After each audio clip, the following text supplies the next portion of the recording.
आठवा पाठ, राणी की वाव. भारतामध्ये पाण्याचा मुख्य स्रोत म्हणून गावोगावी विहिरी खोदलेल्या आढळतात. काही आकाराने लहान तर काही अवाढव्य आकाराच्या दिसून येतो.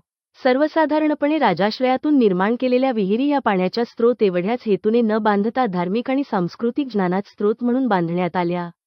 जिथे पाण्याबरोबर ज्ञानार्जनाचे कार्य आपसुकच घडत होते.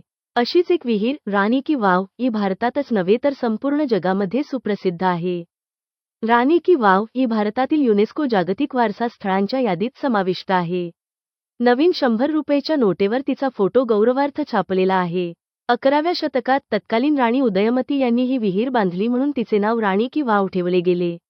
राणीने ही विहिरी 1022 ते 1063 च्या दरम्यान त्यांचे पती राजा भीमदेव यांच्या स्मरणार्थ बांधली होती. 2014 साली वर्ल्ड हेरिटेजचा दर्जा युनेस्कोतर्फे दिला गेला. राणी की वाव ही भारतातील गुजरातमधील पाटण शहरात वसलेली एक पायरी आहे. हे सरस्वती नदीच्या काठावर वसलेली आहे. या विहिरींचे निर्माण स्थापत्यशास्त्राचे उत्तम उदाहरण म्हणता येईल. गुजरातमधील राणी की वाव ही पर्यटकांसाठी आकर्षणाचे केंद्र ठरली. सरस्वती नदीला पूर आल्याने ही वाव पाण्याने भरली आणि त्यानंतर अनेक वर्ष ही वाव पुराच्या पाण्याने वाहून आणलेल्या मातीखाली दबून राहिली. ही वाव जमिनीच्या पातळीच्या खाली बनविलेली आहे.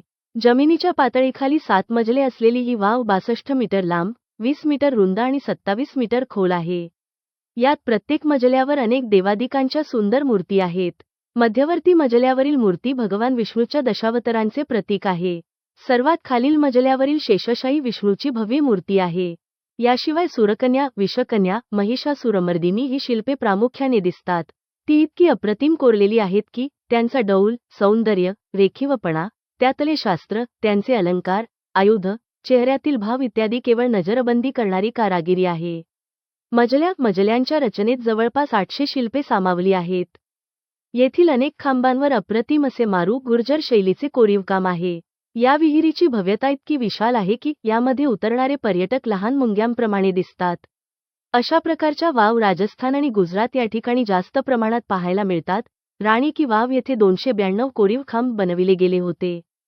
भव्य विहीर बांधण्याचे कारण म्हणजे पाण्याचा दुष्काळ असणाऱ्या ठिकाणी राजांनी खूप खोल विहिरी खोदून घेतल्या. त्याचबरोबर पाणी भरण्यासाठी येणाऱ्या लोकांना एकमेकांसोबत बोलण्याचीही संधी मिळत होती. राणी की वाव हे राष्ट्रीय महत्त्वाचे स्मारक म्हणून घोषित करण्यात आले आहे. त्या सुवर्णकाळात भारतातली शिल्पकला कळसाला पोहोचलेली असणार, यात शंकाच नाही.